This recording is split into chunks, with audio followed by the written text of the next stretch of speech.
अपनी बाइबल को उठाऊं, बोलो मैं इससे प्रेम करता हूं, मैं इस वचन से प्रेम करता हूं। प्रभु यीशु मसीह के सामर्थ्य नाम में मैं मांगता हूं, मैं मांगती हूं। आमीन। ऊंची आवाज में कहें आमीन। अगर आप बाइबल को उत्पत्ति 26 को पढ़ेंगे ना, उसमें लिखा इसहाक एक दिन अकाल पड़ा उसके देश में। ध्यान से सुनना, ये कहानी नहीं है, मैं आपको क्या बता रहा हूं। कई बार आपको जो वचन प्रचार किया जाता है, हो सकता है वो आपके केस से मैच ना करे। मेरी बात ध्यान से सुनना। मान लो जो वचन प्रचार किया जा रहा है, मान लो आपको भी चंगाई की जरूरत है और आप वेट कर रहे हो कि कभी वचन खत्म हो और चंगाई के लिए प्रार्थना हो। मैं आपको फिर कह रहा हूं, परमेश्वर अपने वचन के द्वारा आपको जगह करने जा रहे हैं यीशु मसीह के नाम में। बाइबल में लिखा इसहाक के देश में अकाल पड़ा। और इसहाक कौन था? कौन था इसहाक? अब्राहम का। लिखा उसके देश में जब अकाल पड़ा वो वहां से जाने लगा, और एक देश में जब पहुंचता, परमेश्वर ने कहा कि इसहाक इस देश को छोड़ के मत जा, यहीं पे रह, जो स्थान मैं तुझे दिखाऊंगा मैं तुझे आशीषित करूंगा, क्योंकि तू अब्राहम की संतान है। तो आमीन। मेरी बात को ध्यान से सुनना। परमेश्वर ने क्या कहा? कहीं मत जा, यहीं पे रह, मैं तुझे क्या करूंगा? आशीषित करूंगा। मान लो ये इसहाक है। परमेश्वर ने क्या कहा? जब अकाल पड़ा तो ये जाने लगा, कहता मैं चला जाऊंगा इस देश से। परमेश्वर ने कहा इसहाक कहीं मत जा, इसी अकाल वाले देश में रह और मैं तुझे बढ़ाऊंगा। सब बोलो आमीन। अपने पड़ोसी को बोलो, अच्छे लोगों के अंदर अच्छी आदतें होती हैं। आमीन। बाइबल एक बात बयान करती है कि इसहाक को एक अच्छी आदत थी, वो शाम के समय मैदान में परमेश्वर के वचन का ध्यान करने के लिए जाया करता था। आप जानते, जब उसका रिबिका के साथ उसकी शादी हुई, उस टाइम भी वो शाम को वचन पर ध्यान करने के लिए मैदान में था। और बाइबल में लिखा है, आप जानते, जब परमेश्वर ने उसे बताया था कि तू कहीं नहीं जाएगा, तो ये इसी देश में रहेगा।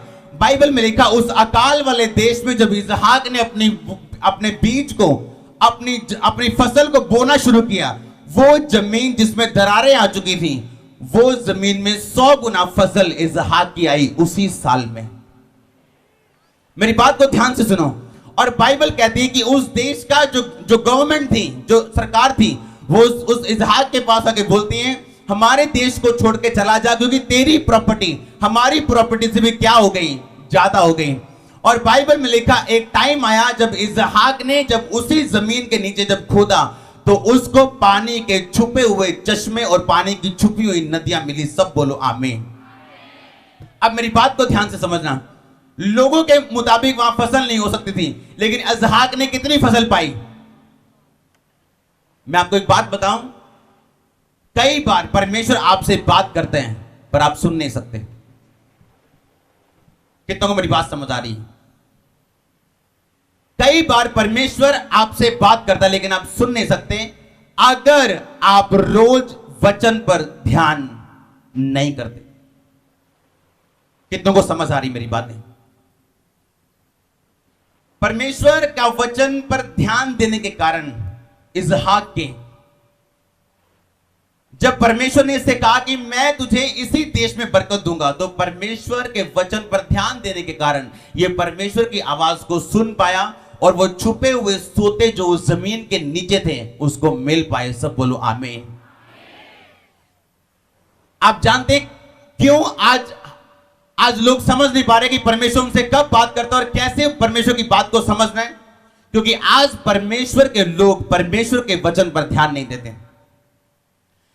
पिछले मीटिंग में एक भाई, जब मैंने उस पर प्रेयर किया और परमेश्वर ने उसे चंगा किया, तो मैंने उससे 1 मिनट में सिर्फ मिला और मैंने कहा कि घर जा और आप भजन संहिता 91 15 मिनट पढ़ना है।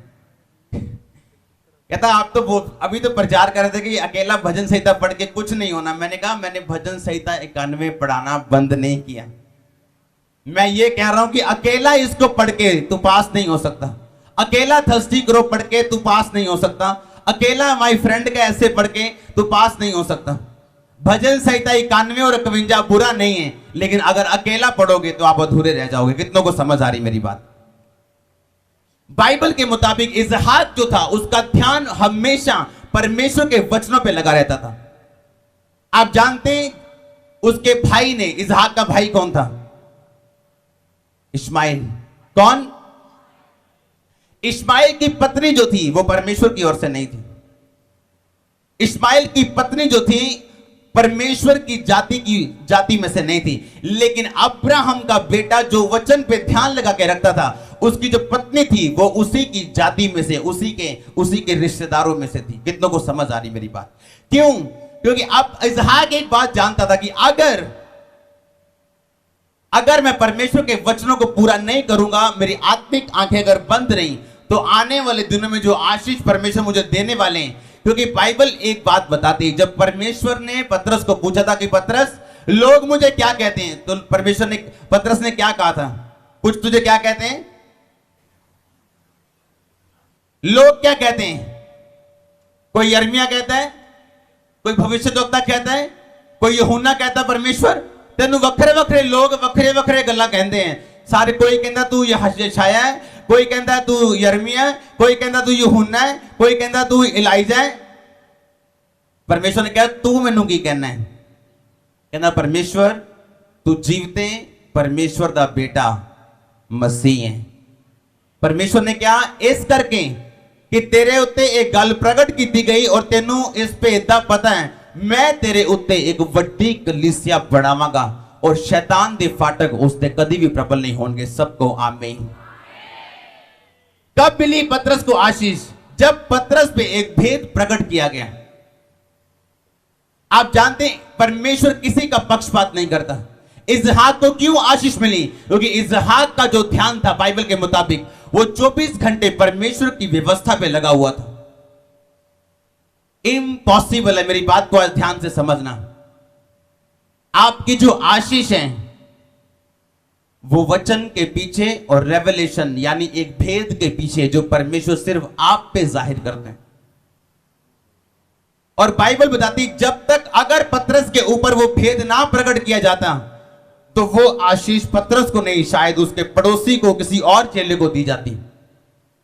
लेकिन बाइबल में लिखा कि परमेश्वर ने पतरस को वो आशीष दी तब जब पतरस पे ये भेद प्रकट किया गया। मैं आपसे आज पूछता हूं, आप परमेश्वर को क्या कहते हैं? ये तो मसीह तो पतरस को बोला गया था ना, आप पर क्या जाहिर किया गया अलग? हालेलुया शब्द किसको दिया गया था? यहोशू को। समुद्र किसके द्वारा दो भाग किया गया था? परमेश्वर कॉपी नहीं करता कभी भी। वो आपको कॉपी नहीं बनाता, वो आपको ओरिजिनल बनाता है। आमीन। पतरस के ऊपर जाहिर किया गया था कि ये जीवते परमेश्वर का बेटा मसीह है। आप पर क्या जाहिर किया गया? ऐसा कौन सा भेद है जो बाइबल पढ़ते वक्त आपको छुआ, जो परमेश्वर ने आपसे बात की? मेरी बात को ध्यान से समझना। अगर आप रोज बाइबल नहीं पढ़ते, जब परमेश्वर आपसे बात करेंगे आपको कभी नहीं सुनेगा। और अगर आपको सुना नहीं, आप कभी भी आजादी की ओर नहीं बढ़ पाएंगे जिसके लिए परमेश्वर ने आपको अपने पास बुलाया।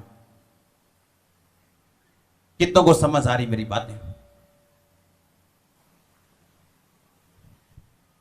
वचन कह रहा है, अपने पड़ोसी को बोलो। अब मेरे एक और सवाल का जवाब दो। अब्राहम का भतीजा कौन था? लूत। जब लूत ने अब्राहम को छोड़ा था तो वो कुंवारा था कि शादीशुदा था? कुंवारा था। वो कहां गया था? सदोम और गमोरा जो बाइबल में लिखा है उस देश में वो रहता था। जब 3 दूत अब्राहम के पास आए थे और बोला था कि हम उस देश को नाश करने जा रहे हैं, तो अब्राहम ने क्या कहा था कि परमेश्वर अगर तुझे 10 भी वहां मिले तो क्या तू नाश करेगा? परमेश्वर ने कहा था नहीं। और बाइबल के मुताबिक वो तीनों में से एक यहोवा था, और वो यहोवा जब ऊपर चला गया वो 2 दूत आगे बढ़े सदोम गमोरा की तरफ। सदोम देश में जाके वो उस लूत के घर में गए और लूत को बोला कि लूत अपने बहुओं, अपनी बेटियों और अपने दमादों और अपनी पत्नी समेत यहां से चला जा।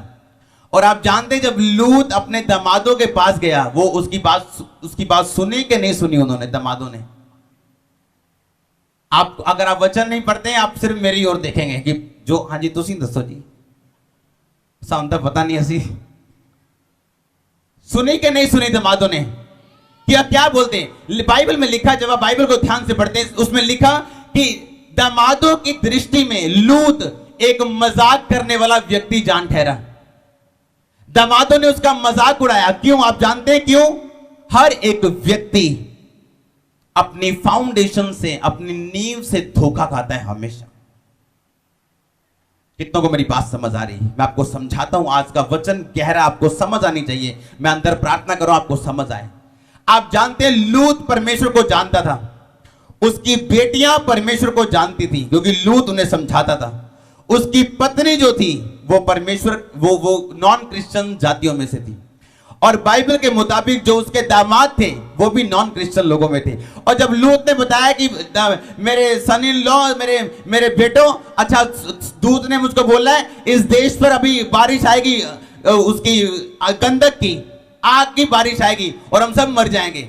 लिखा वो मजाक करने लगे उसके साथ। लिखा लूत ठट्ठा करने वाला जान पड़ा उनकी दृष्टि में, और उन्होंने जाने से मना कर दिया। किया कि नहीं किया? लिखा जब दूत ने कहा कि लूत जल्दी कर क्योंकि यहां पे बारिश आने वाली, गंधक की और आग की, और लिखा लूत उसकी दोनों बेटियों और उसकी पत्नी का हाथ पकड़ के स्वर्गदूतों ने जबरदस्ती धक्का मार के उनको उस शहर से बाहर निकाला। और क्या हुआ फिर?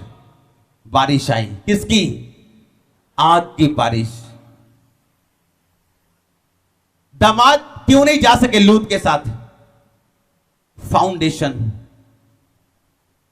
पिछला जीवन, रिश्तेदार।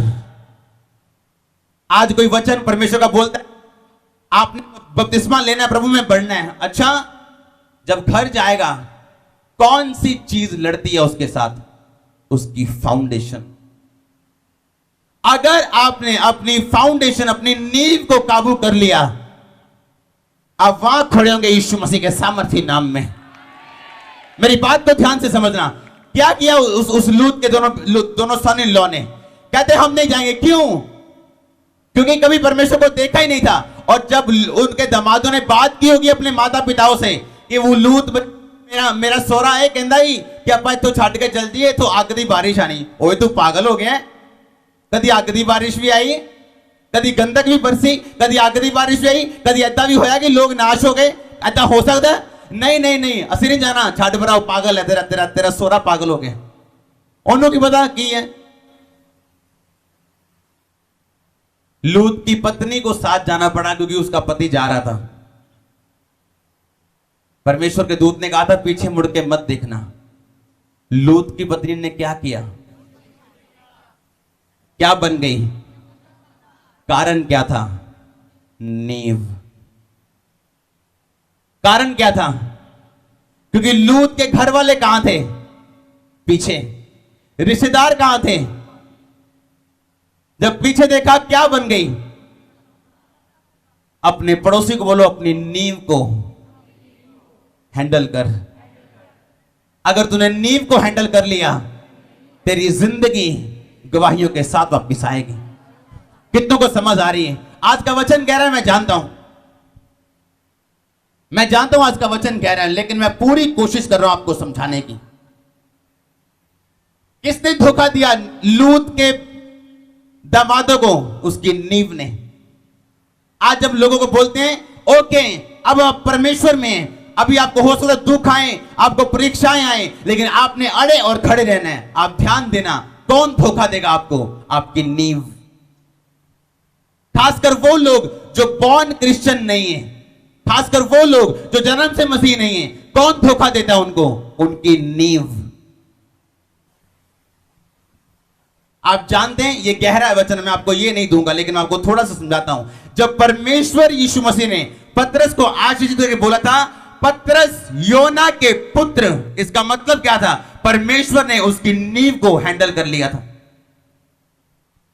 और जब एक इंसान अपनी नींव को हैंडल करते हैं, परमेश्वर की ओर से बढ़ाए जाते हैं। आपके बढ़ने के दिन आ चुके हैं यीशु मसीह के सामर्थ्य नाम में। आप जानते जब भी इंसान को धोखा मिलता है उसकी नींव से मिलता है। मकान गिरने का कारण क्या है? दीवारें के नींव बहुत से मकानों के गिरने का कारण है। इसलिए परमेश्वर ने कहा जब तेरी नींव, अगर तेरी नींव जो है वो रेत पे बनी है तो तेरा घर जब आंधी आएगी वो गिरेगा। इसीलिए मैंने आपको बोला आपको अपना ध्यान किस पे लगा के रखना है? परमेश्वर के वचनों के ऊपर। अगर आप एक ऐसे विश्वासी हैं जो इमोशन से चलाया चलता है, एक दिन आपकी नींव आपको धोखा दे देगी। 2004 में 2005 में जब मैं परमेश्वर में था, सबसे बड़ी फाइट मेरे घर में थी। मेरे अपने माता पिता, अपने भाई बहन, अपने दोस्त, अपने रिश्तेदार, मैं एक बात जानता था कि मेरी नींव मुझे धोखा देगी अगर मैंने इसको हैंडल ना किया। आज वो भी इसी चर्च में बैठे हैं। कितनों को समझ आ रही है?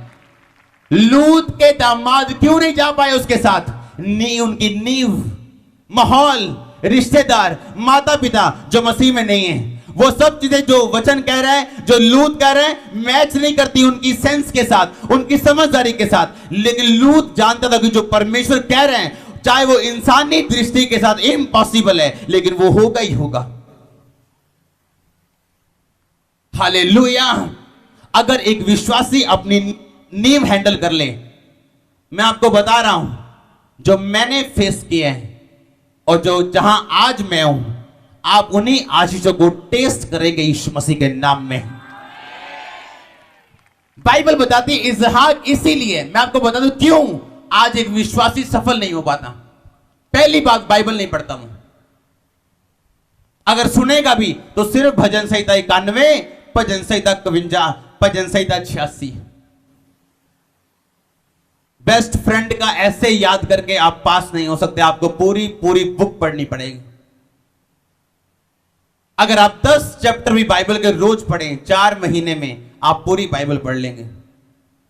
अगर आप 20 अध्याय रोज पढ़ें तो 2 महीने में आप पूरी बाइबल पढ़ सकते हैं। और 10 अध्याय पढ़ने में सिर्फ अगर समझ के पढ़ना है, आपको 1 घंटा लगेगा सिर्फ। आज प्रॉब्लम क्या है? हमारा ध्यान प्रॉब्लम की ओर है, हमारा ध्यान जो नहीं है उसकी ओर है, और हम भूल चुके हैं कि परमेश्वर ने कुछ नहीं करना। हमने अब परमेश्वर के वचन के बीच और गहराई में जाके अपनी आशीषों को लेना है, उन अधिकारों का इस्तेमाल करना जो बाइबल में लिखे गए, जो हमें दिए गए हैं। कितनों को समझ आ रही मेरी बातें? जब मैंने ध्यान से, मैं जब बाइबल को पढ़ रहा था कल, तो मैंने ध्यान से पढ़ा कि लूत के दामाद उसके साथ क्यों नहीं गए, क्योंकि वो तो नॉन क्रिश्चियन थे, और नॉन क्रिश्चियन लोगों की नींव उन्हें हमेशा धोखा दे जाती है। अगर आप ऐसे परिवार से आते हैं, आपके माता पिता मसीह नहीं थे और आप मसीह में, आपको बहुत ध्यान रखने की जरूरत है, क्योंकि अगर आपको नींव धोखा देगी तो आप कुछ नहीं कर पाएंगे।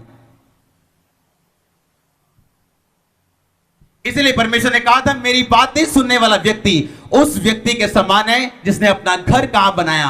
चट्टान पे बनाया। आंधी आई, तूफान आया, लेकिन वो घर गिरा नहीं, क्योंकि वो चट्टान पे बनाया गया था। हालेलुया। मैंने आपको एक दिन पहले भी समझाया था, दाऊद क्या करता था? पहले रोता और पीटता था। पाप करने के बाद कहां पहुंच गया? उसी पोजीशन में जहां से वो चला था। अपने पड़ोसी को बोलो, अपनी नींव को हैंडल कर। आमीन। आपको यह बात समझनी है कि शैतान आपकी नींव को हिलाना चाहता, वो आपकी नींव देखता है कि आपकी नींव क्या है। अगर आप ध्यान से बाइबल पढ़ें तो कौन सी चीज थी जो लूत की पत्नी को मजबूर कर रही थी कि वो पीछे मुड़े और उसी देश की ओर देखे जहां से वो निकली थी? क्या था वो? उसकी नींव, जहां से वो निकली थी। उसके माता पिता, उसके रिश्तेदार, उसके भाई बहन, उसके दोस्त, उसकी सहेलियां, वो उसको देखने में मजबूर कर दे पीछे। और परमेश्वर ने क्या कहा? तेरा घर अगर रेत पे बना है, बन तो जाएगा, लेकिन जैसे ही मुश्किल आएगी तेरा घर गिर जाएगा। आप लोगों को देखेंगे जो दूसरी जातियों से चर्च में आएंगे, वचन सुनेंगे, वचन मानेंगे, लेकिन पूरा नहीं। उनका घर कहां बना रहता है? रेत पर।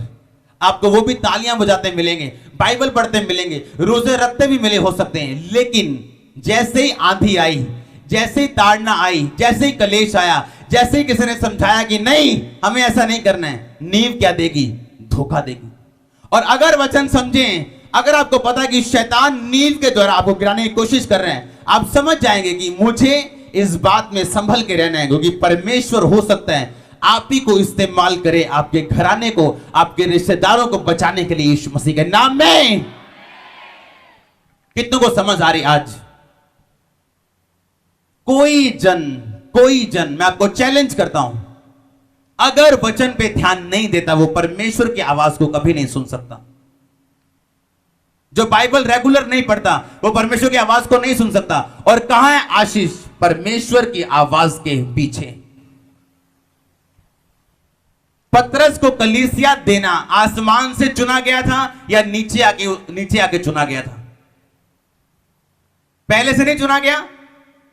बाइबल बताती, अगर यूहन्ना ये कहता, पतरस कहता परमेश्वर मुझे तो पता नहीं, और अगर यूहन्ना कहता मुझे पता है परमेश्वर ने बोला था मैं तुझ पे एक बड़ी कलीसिया बनाऊंगा। आसमान से अभी कुछ नहीं होना, आसमान से जो होना था वो हो चुका है। परमेश्वर आए, मारे गए, गाड़े गए, तीसरे दिन मुर्दों में से जी उठे, आज भी जीवित हैं। अगर आप इस बात पे विश्वास करते हैं तो सब कुछ संभव है यीशु मसीह के नाम में। लेकिन अब प्रॉब्लम कहां पे है? अब प्रॉब्लम यह है, आपने वचनों पे, परमेश्वर के वचनों पे ध्यान लगा के रखना है। आपने उस भाई की गवाही को सुना, जितने उसके पास पैसे थे उसने बो दिए।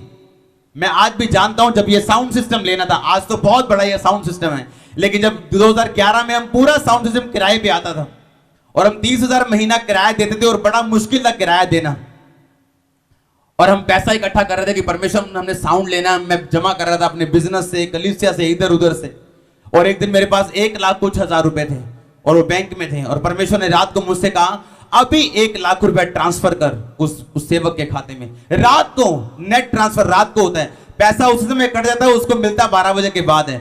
उसी टाइम में रात को उठा, मैंने उसको ट्रांसफर किया, मैंने उसको मैसेज किया, I have transferred some money into your account. 3, 4, 5, 6 दिन के अंदर अंदर एक फैमिली आई और बोला परमेश्वर ने हमसे बात की है, हम अपना प्लॉट बेचेंगे और आप अपना साउंड लो उस प्लॉट से। और अगर मैं जमा करता रहता तो आज तक शायद जमा ही करता रहता।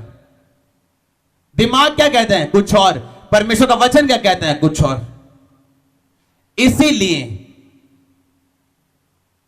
इसीलिए आज लोग ये चाहते हैं कि वो मेरी जगह पहुंचे जहां मैं ब्लेस हूं, पर वो मेरी बातें करना नहीं चाहते हैं, क्योंकि जिस बात पे मैं विश्वास करता हूं सब उस बात पे विश्वास नहीं करते हैं।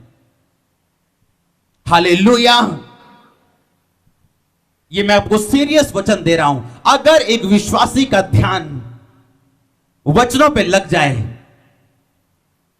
आपको रूल करना है। आपको रूल का मतलब क्या है बताएं? आपको राज करना है अपने दिमाग के ऊपर, अपनी सेंस के ऊपर, अपने दिल के ऊपर। अगर आप राज नहीं करेंगे, आप अच्छे दास, अच्छी दासी, अच्छे प्रॉफिट, अच्छे विश्वासी कभी नहीं बन सकते। आपका दिमाग कुछ भी कहे, एक दिन आपके साथ बुरी घटना हो जाए और आपको लगे परमेश्वर आपसे प्यार नहीं करता, मैं आपको लिख के देता हूं परमेश्वर आपसे इतना प्यार करते जितना आप सोच और समझ भी नहीं सकते। हालेलुया। आपका ध्यान अगर परमेश्वर के वचनों पे है और आप दिन रात उसकी व्यवस्था पे ध्यान लगा के खड़े हैं, आप जब शैतान आपको गिराने के लिए आएगा वो आपको गिरा नहीं पाएगा, क्योंकि आपने अपनी नींव को क्या कर लिया है? हैंडल कर लिया। कितनों को समझ आ रही है आज का वचन? लूत के दमादों के गिरने का कारण क्या था? अपने पड़ोसी को बोलो नींव। उसकी पत्नी का नींव। हालेलुया।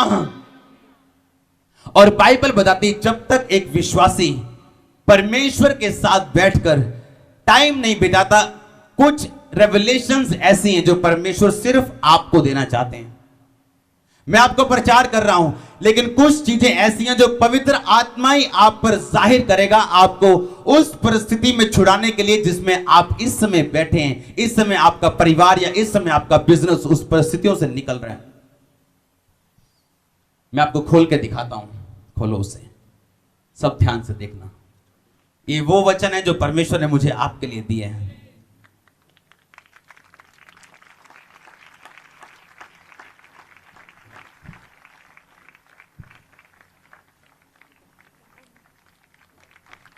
सब परमेश्वर की तारीफ करो। सब सब जगह खोल दो जहां पे भी ढका हुआ है उसे।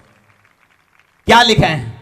आत्मा का पहला फल क्या है, दूसरा क्या है, तीसरा क्या है, चौथा क्या है, पांचवा क्या है, छठवां, सातवां, आठवां, नौवां।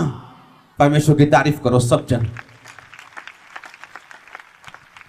आप जानते हैं परमेश्वर अलग अलग रीति से अपने अलग अलग दासों से बात करते हैं। जब परमेश्वर ने यहोशू को छुड़ाना था तो पहला हालेलुया किसको दिया गया था? पहली बारी शब्द यहोशू को। परमेश्वर ने जब मूसा को बोला था कि मूसा जब तू इस सांप को, पीतल के सांप को चढ़ाएगा, जो कोई सांप का डसा हुआ इसे देख लेगा वो आजाद हो जाएगा। तो बाइबल में लिखा है जितने सांप के डसे हुए उस पीतल के सांप को देखते थे वो चंगे हो जाते थे। होते थे कि नहीं होते थे? यहोशू को परमेश्वर ने कहा यहोशू 6 दिन चक्कर मारना, एक एक 7वें दिन मारना, 7 चक्कर मारने के बाद बोलना हालेलुया, दीवार क्या होगी? परमेश्वर ने जब मूसा को क्या दी थी? एक छड़ी, बोलो छड़ी। एलिया को क्या दिया? छड़ी दी कि चद्दर दी? मूसा ने समुद्र किसके साथ 2 भाग किया? एलिया ने जो नदी थी वो किसके साथ 2 भाग की? परमेश्वर कॉपी नहीं करता, बोलो आमीन। 2005 में मुझे आज भी याद है जब परमेश्वर में आने के बावजूद भी चंगाई मेरी जिंदगी में नहीं आ रही थी, मैं रोज परमेश्वर की आत्मा ने बोला था वचन पढ़ना, और 6-6 घंटे में बाइबल पढ़ता था। एक दिन बाइबल पढ़ते मैं आपको बहुत बार बता चुका हूं कि वचन मेरे सामने आया, मेरे प्रिय भाइयों हियाव बांधो, दृढ़ रहो, क्योंकि तुम जानते हो मसीह में की गई मेहनत कभी व्यर्थ नहीं जाती। वो वचन दिल में छपा हुआ है आज भी, क्योंकि मैं जानता था कि वो वचन मेरे लिए और परमेश्वर ने मुझे छुड़ाने के लिए वो ये वचन भेजा है। तब से लेके आज तक मेरी जिंदगी सेम नहीं। निराशा जा चुकी है, आपकी जाएगी यीशु मसीह के नाम में। जब थोड़े दिन पहले मैं प्रार्थना करता, परमेश्वर ने कहा कि मैंने यहोशू को एक बात बताई थी कि तेरा ध्यान दिन रात मेरी व्यवस्था पे लगा रहे और व्यवस्था की ये पुस्तक तेरे मुंह से कभी भी उतरने ना पाए। अगर तू ऐसा करेगा तो क्या होगा? जैसे मैं मूसा के साथ रहा हूं मैं तेरे साथ रहूंगा। मैं आपको फिर कह रहा हूं, पतरस की सारी जिंदगी कहां छुपी थी? वचन के भेद के पीछे। जैसे इस पे भेद जाहिर हुआ कि तू परमेश्वर का बेटा है मसीह, परमेश्वर ने कहा मैं तुझे कलीसिया दूंगा। जिस काम के लिए परमेश्वर ने आपको बुलाया, चाहे वो चंगाई है, बिजनेस है, जॉब है, कलीसिया है, एक रेवलेशन मिलने के बाद आपको दी जाएगी यीशु मसीह के नाम में। जब थोड़े दिन पहले मैं प्रार्थना कर रहा था, परमेश्वर ने कहा कि ये वचन तेरे लिए और कलीसिया के लिए एक रेमा वचन है।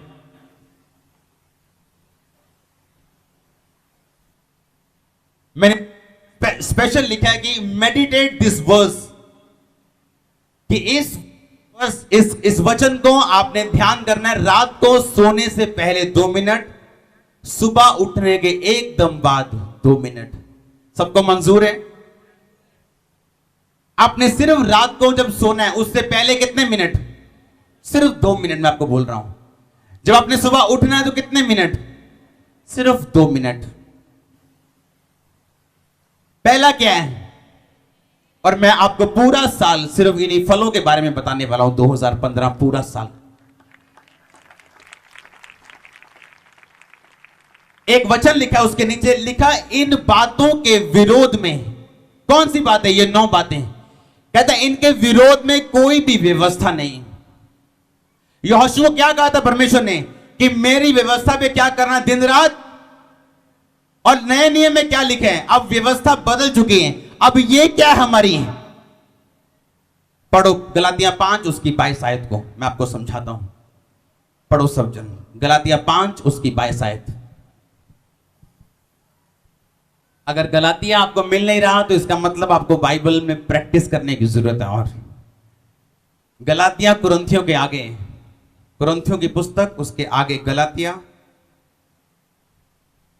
लिखा, आत्मा का फल प्रेम, आनंद, शांति, धीरज, कृपा, भलाई, विश्वास, नम्रता और संयम है। लिखा ऐसे ऐसे कामों के विरोध में कोई भी व्यवस्था नहीं। सब कहें आमीन। क्या आप चाहते हैं कि जो चीज परमेश्वर ने आपके लिए रखी है, जिस तरह इसहाक के लिए पानी रखा था, लेकिन कहां? धरती के नीचे, जिसे कोई नहीं देख पाया। कौन देख पाया? सिर्फ कौन? इसहाक। क्यों देख पाया? क्योंकि बाइबल के मुताबिक वो वचनों पे ध्यान करने वाला क्या था? एक व्यक्ति था। मैं नहीं चाहता ये चर्च वो चर्च बने जो सिर्फ चंगाई लेने के लिए आती। मैं ये चाहता हूं ये चर्च वो चर्च बने जो दिन रात उसकी व्यवस्था पे ध्यान लगाए हुए। आमीन। और यहोशू को परमेश्वर ने कहा था मेरी व्यवस्था पे दिन रात क्या करना? ध्यान लगाए रखना, और तो क्या होगा? प्रभावशाली होगा, और तेरे सारे काम क्या होंगे? सफल होंगे। कौन चाहता उसके काम सफल हो? कौन ये चाहता कि जब वो प्रार्थना करे परमेश्वर उसे उत्तर दे? कौन ये चाहता है कि जब उसे अपने बिजनेस में पैसों की जरूरत हो तो वो उसके वचनों पे चल के उन पैसों की पूर्ति को ले सके? कौन ये चाहता है कि वो कभी शर्मिंदा ना हो? कौन ये चाहता है कि उसके दुश्मन उस पर कभी हंसने ना पाए? कौन ये चाहता है कि उसका वंश बचाया जाए? अगर आप ये सब बातें चाहते हैं तो यहोशू को परमेश्वर ने कहा था पुराने नियम में कि तेरा ध्यान मेरी पुस्तक पे लगा रहे, मेरी व्यवस्था के वचनों पे लगा रहे, और अगर तेरा ध्यान इन पे लगा रहा और ये पुस्तक तेरे मुंह से कभी उतरने ना पाई तो तू सफल होगा, तेरे सारे काम सफल होंगे और तू प्रभावशाली व्यक्ति होगा। जहां तू जाएगा मैं तेरे साथ जाऊंगा। और नया नियम क्या कहता है? प्रेम, आनंद, शांति, धीरज, कृपा, भलाई, विश्वास, नम्रता और संयम, ये आपके लिए नई व्यवस्था है। सब बोलो आमीन। मैं बताऊं मैंने ये क्यों आपको दिया, परमेश्वर ने मुझे क्यों दिया ये इस चर्च का पहला रेमा वचन है जो आपकी जिंदगी बदल के रख देगा यीशु मसीह के नाम में। आप जानते सारे वचन हमारे लिए हैं, लेकिन कोई कोई वचन रेमा बन जाते हैं, यानी वो वचन जो खास परमेश्वर हमारे लिए खास परिस्थिति के विषय में ताकि हम आगे बढ़ सके हमें देते हैं। आप जानते क्यों? मैंने आपको बोला कि रात को सोने से 2 मिनट पहले आपने ये पढ़ के अपने बिस्तर पे जाना है। जानते क्यों? जब आप जाएंगे अपने बिस्तर पे रात को, पहला क्या है? किसके साथ? बुआ के साथ के दुश्मन के साथ भी अपने आप को जांचना। मैं सारा साल संडे और वीरवार मिला के सिर्फ इन फलों पे प्रचार करने वाला हूं सारा साल, और मैं आपको बता रहा हूं बाइबल के मुताबिक लिखा इन कामों के विरोध में कोई भी व्यवस्था नहीं। इसका मतलब क्या है कि अगर हम इस वचन के खिलाफ जाते हैं तो हम किसके खिलाफ जाते हैं? व्यवस्था के खिलाफ जाते हैं। और परमेश्वर ने क्या कहा था? अगर तू सफल होना चाहता है तो तेरा ध्यान कहां लगा होना चाहिए? इन वचनों पे। पहला क्या है? प्रेम। किसके साथ? किसके साथ? सिर्फ बुआ के साथ? परिवार के साथ? किसके साथ? वो लोग जो आपसे नफरत करते हैं। जब आप पहली रात को सोएंगे, आज अगर आप खरीद नहीं सकते हैं, आपने एक चार्ट बना लेना है घर में। कितने मेरी बात को समझ रहे हैं? लेकिन ये आपकी दीवार पे ऊंचा, लंबा और रंग बिरंगा, काले अक्षरों में नहीं, ये आपकी दीवार पे बड़ा बड़ा लिखा होना चाहिए। मैं आपको सच में कह रहा हूं।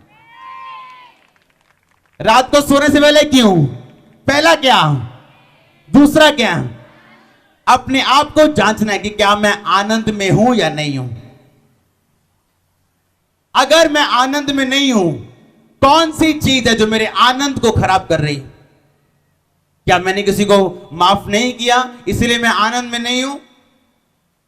या मैं कुड़कुड़ाया हूं परमेश्वर के सामने इसलिए आनंद में नहीं हूं? या मेरे घर वालों ने कुछ कह दिया और मैंने आगे से जवाब दिया, मैं बोला इसलिए मेरा आनंद उड़ गया? तीसरा क्या है? शांति। क्या मैं शांति में हूं या नहीं? कई बार आप इसलिए माफ नहीं करते हैं कि आपको माफ करने की जरूरत है, आप इसलिए माफ कर देते हैं कि आप शांति चाहते हैं अपनी जिंदगी में। आप दूसरे की गलती नहीं देखते, आप क्या देखते हैं कि मुझे क्या चाहिए। चौथा क्या है? धीरज। यीशु मसीह ने कहा कोई थप्पड़ मारे एक गाल पे, दूसरा क्या कर देना।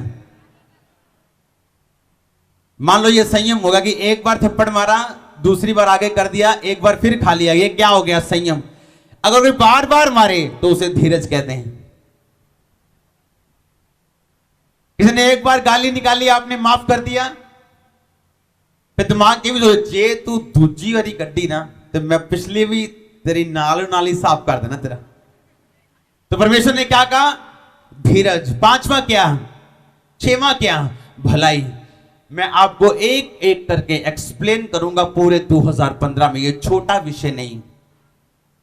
मैं आपको एकदम से नहीं बता, अभी 9 के 9 एकदम से नहीं मैं आपको बता सकता। एक एक फल के लिए हमें कम से कम 7-8 हफ्ते चाहिए। एक फल के लिए, सिर्फ प्रेम के बारे में बात करने के लिए, सिर्फ कृपा के बारे में बात करने के लिए। पर मैं जो आपसे कह रहा हूं, रात को सोने से पहले आपने जरूर देखना इसको कि क्या प्रेम में हूं मैं, शांति में हूं, क्या धीरज में हूं, क्या कृपा है, क्या मैंने भलाई की है, क्या मैं विश्वास में हूं, क्या मैं नम्रता में हूं। संयम का मतलब क्या है? Self control. नौवां क्या है? संयम का मतलब क्या इंग्लिश में? Self control. Self control. TV आधा घंटा न्यूज देखनी थी, पर पता नहीं 6 घंटे हो गए टीवी बंद ही नहीं हो रहा, पिक्चर पे पिक्चर लगी जा रही। ये क्या है? सेल्फ कंट्रोल नहीं। आपने ये 9 चीजें अपनी जिंदगी में रखनी है। मैं आपको फिर कह रहा हूं, चाहे आपकी प्रार्थना 6 घंटे हो, और अगर ये चीजें आपकी जिंदगी में नहीं है, आप छेद वाली थैली में अपनी कमाई डाल रहे हैं। आप रोजे रखते हो और ये अगर चीजें आपकी जिंदगी में नहीं, परमेश्वर के फल क्या है? उसके कैरेक्टर, उसके चरित्र के ये फल हैं। अगर आप इन 9 को मेंटेन करते हैं बाइबल के मुताबिक, आप यीशु मसीह के जैसे बन जाएंगे।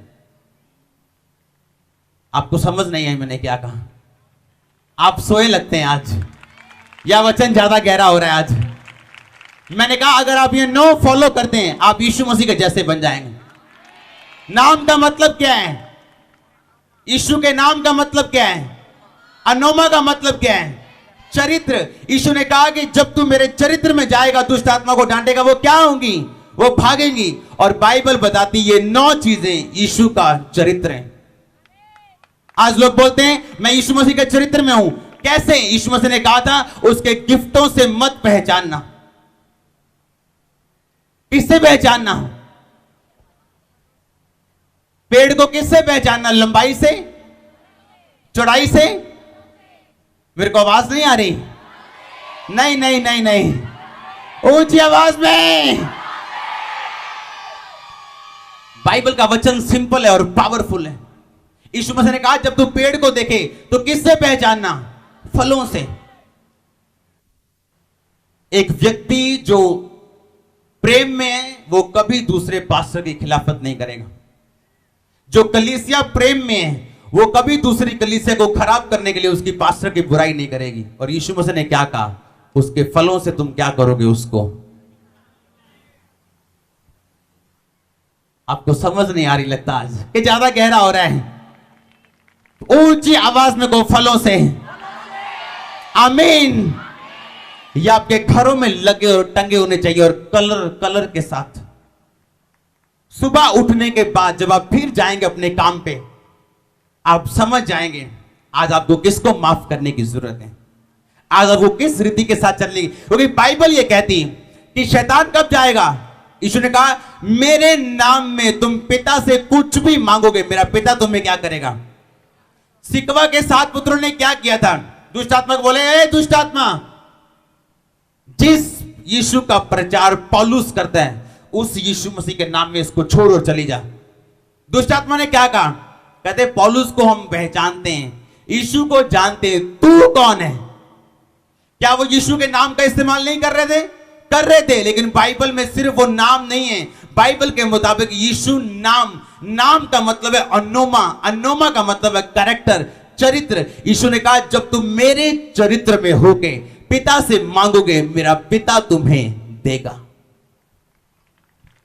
अब ध्यान से सुनो, अगर हम इस एक फल की बात करें, इसमें से कृपा। अय्यूब क्या था? एक कृपा करने वाला इंसान। उसने क्या कहा था? कहता मेरे कारण विधवा आनंद के मारे क्या करती है? विधवा आनंद के मारे गाती है। तो ये बहुत बड़ी आशीष है। मेरी बात को ध्यान से समझो। उसने कहा कि विधवा मेरे कारण आनंद के मारे गाती है, अनाथों का मैं सहायक रहा हूं। और बाइबल बताती वो ऑटोमेटिक कैरेक्टर में था, अनोमा में था, परमेश्वर के अनोमा में था। और जैसे ही वो अपने केस को लेकर रोता रहा और परमेश्वर से मांगता रहा, दुगनी आशीष का वारिस हुआ वो। क्यों? उसने प्रार्थना की इस करके कि और परमेश्वर के चरित्र दे विच रह के उन्हें मंगया इस करके। अगर कल्ली प्रार्थना दे बेस ते सारा कुछ मिले ते साडे च ते शैतान दे लोकां च कोई फर्क नहीं है। हालेलुया। उन अंदर कोई फल नहीं है। वो कहते लियाओ 20,000 रुपए कम हो जाएगा तुहाडा, जिन्नू वास च करना है दसो तेरा काम हो जाएगा। क्या उनमें प्रेम है? क्या कृपा है? क्या माफ करने की शक्ति है? यीशु मसीह ने कहा उनके फलों से तुम उन्हें पहचान जाओगे। हालेलुया। परमेश्वर ने क्या कहा? प्रेम, आनंद, शांति। इसलिए मैंने आपको कहा अगर आपके अंदर शांति, आनंद नहीं है, क्योंकि आप बीमार हैं, कोई गरीब है, कोई टूटा हुआ है, इसलिए आनंद नहीं है। लेकिन परमेश्वर ने क्या कहा? ये फल तुम अपने अंदर बना के रख सकते हो। तुम्हारे अंदर है आनंदित रहना। चाहे तुम आज बीमार हो, लेकिन तुम जानते हो तुम चंगे हो चुके हो। और जब तुम जो जानते हो तुम बोलते हो, तुम पाते हो यीशु मसीह के नाम में। क्या कहा परमेश्वर ने? कहा इन 9 बातों के विषय में अगर तुम इनके खिलाफ हो तो तुम व्यवस्था के क्या हो? खिलाफ हो। हालेलुया। ये वचन वो था जो मैं परमेश्वर से लगातार 2.5 साल से मांग रहा हूं कि परमेश्वर मुझे एक रेमा वचन दे मेरी कलीसिया के लिए। मेरी कलीसिया को क्या चाहिए कि ये एक ऐसी कलीसिया बने जो इमोशनल ना हो, जो स्पिरिचुअल हो, एक्यूरेटली जो परमेश्वर के वचनों पे चल सके। हालेलुया। आप जानते चंगाई होती है कि नहीं होती? यहां आपने देखी है कि नहीं देखी? बच्चे होते देखे लोगों के नहीं देखे? बरकतें देखी कि नहीं देखी? हमने आंखों से देखी और समझी। लेकिन सबसे जरूरी क्या है? ये वचन जो मैं आज आपको दे रहा हूं। हालेलुया। ये सबसे जरूरी है। मैं आपको आपकी पूरी लाइफ दे रहा हूं। मैं आपको आपकी लाइफ दे रहा हूं। ये मेरे ऑफिस में, मेरे कमरे में तब तक लटका रहेगा जब तक परमेश्वर इस धरती पर नहीं आते हमें लेने के लिए। हालेलुया। इसहाक की आशीष का कारण क्या था? वचन पे ध्यान देना। जब इसहाक शाम को वचन पर ध्यान करने के लिए जाता था, तब वो बीमार था, गरीब सी गांव, उनको चाहिए सी परमेश्वर दे कोलों ਤਾਂ ਜਾਂਦਾ ਹੀ ਸ਼ਾਮੀ ध्यान ਕਰਨ। ਦੱਸੋ ਉੱਚੀ। ਉਹ ਹੁਣ ਕਰੋ ध्यान ਜਦੋਂ कोई लोड़ नहीं है। ਜਦੋਂ ਅਕਾਲ ਦਾ टाइम आएगा ਤੁਸੀਂ 100 गुना फल पाओगे, चाहे लोग जिथे मर्जी रहन। ऐसे दी गवाहियां साडे कोल जो अमेरिका में जब रिसेशन हुआ था, जब मंदी आई थी, क्रिश्चियन लोग फलवंत हुए थे। हालेलुया। क्रिश्चियन लोग फलवंत हुए थे तब जब दूसरे लोग मंदी में मर रहे थे। कारण क्या है? वचन। आपकी और मेरी जिंदगी इस दुनिया की मंदी और चंगी पे निर्भर नहीं है। परमेश्वर का वचन हमें कितना पता है उस पर निर्भर करती। हालेलुया। परमेश्वर ने कहा ये मेरी चर्च को देना है, क्योंकि इन बातों के विरोध में कोई व्यवस्था नहीं। जब आप रात को सोएंगे, आप अपनी जेठानी को, दरानी को माफ करके सोएंगे। आप सास ससुर को, अपनी नूह को, अपने दामाद को माफ करके सोएंगे, क्योंकि आप जानते हैं आप पढ़ के सो रहे हैं वो वचन जो मैंने आपको, परमेश्वर ने मुझे देने के लिए बोला। आप पहला वचन जब पढ़ेंगे प्रेम, आप रिश्वत लेना बंद कर देंगे, आप चोरी करना बंद कर देंगे, क्योंकि आप जानते हैं रात को आपका सामना होना है परमेश्वर के साथ। सोने से पहले आपने फिर थल्ले मुंह करके जाना पड़ना है प्रभु को। कि पता है आज मैंने गलत किया है, आज मैंने लड़ाई की है, आज मैं बोला हूं किसी के साथ, आज मैंने अपना काम पूरा नहीं किया, आज मैंने वफादारी नहीं निभाई, तो परमेश्वर के सामने जाना है आज रात को 2 मिनट। आप 2 मिनट जाने से पहले 10 बार माफी मांगेंगे और वही माफी मांगना आपकी आशीष का कारण बन जाएगा। हालेलुया। और जैसे ही आप उठेंगे सुबह, सब बातें भूल जानी, पहले इस वचन के पास जाना है, क्योंकि आप परमेश्वर के पास जा रहे हैं।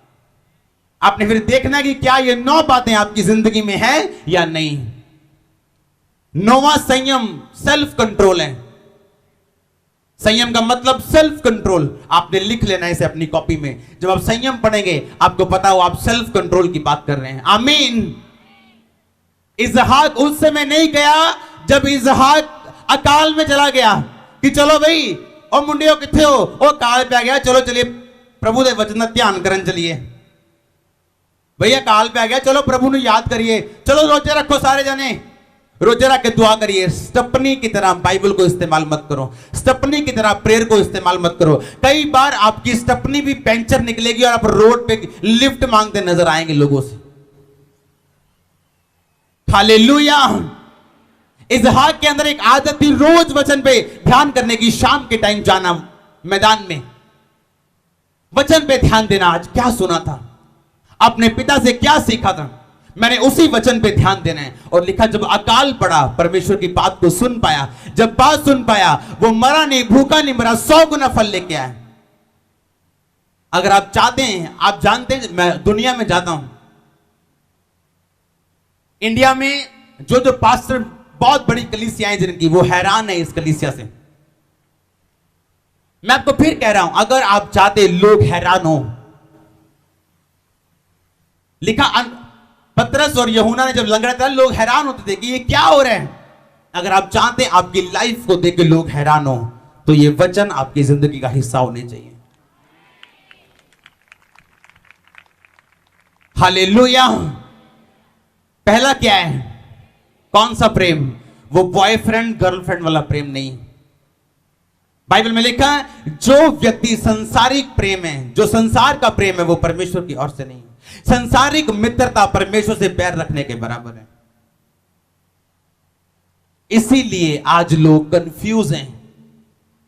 क्यों? क्योंकि ये 9 चीजें उनकी जिंदगी में नहीं है।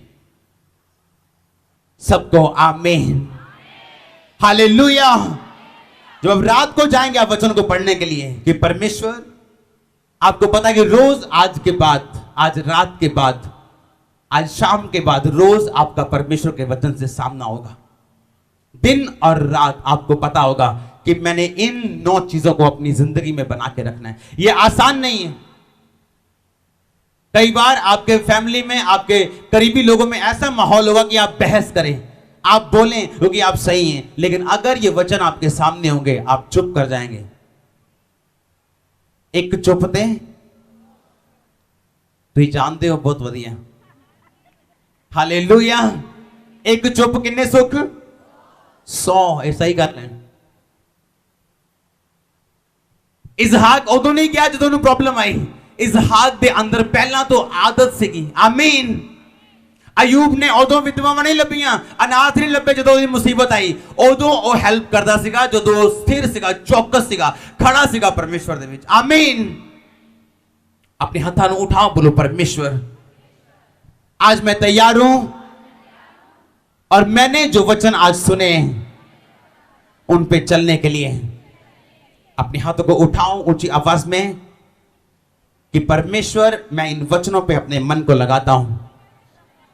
लूत की पत्नी, लूत के दामाद बच ना पाए क्योंकि उनकी नींव ने उन्हें धोखा दिया। प्रभु यीशु मसीह मेरी नींव, इसीलिए मैं चाहता हूं तेरे वचन पे हो ताकि शैतान मुझे धोखा देने ना पाए। मैं वायदा करता हूं आज तेरे भवन में कि मेरा ध्यान आज से इन वचनों पे लगा रहेगा। दिन और रात 2 टाइम मैं तेरे पास आऊंगा। बाइबल पढ़ने के अलावा भी मैं इन वचनों पे मनन करूंगा।